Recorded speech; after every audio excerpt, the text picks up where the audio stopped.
સાથે મળી અને મીઠા ભોજન કરે. અરે અજમલ રાજા, ભોજન તો કરીએ પણ આ વિદાય વખતે તમારી દીકરી એટલી બધી કેમ રડે? અરે રાજવી, દીકરી રાજાની હોય કે રંગની હોય, એવો કયો અભાગ્યો બાપ હોય કે દીકરી વળાવતા એના બાપના આંખમાં આંસુ ન હોય. અરે અજમલ રાજા, હું પણ એક દીકરીનો બાપ છું, પણ આ તમારી દીકરીના આંખમાં આંસુ કોઈ પણ ઓર છે. તમે જે હોય એ તમે સત્ય ન કહો તો તમને સૂર્ય ભગવાનની આંખ છે.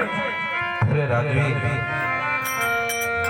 સત્ય કહેવામાં મેં શું બાકી રાખ્યું અને તમે શું સત્ય કહેવા માંગો છો એની મને જાણ કરો. અરે અજમલ રાજા, સત્ય તો કહેવામાં વાત કરતા હોય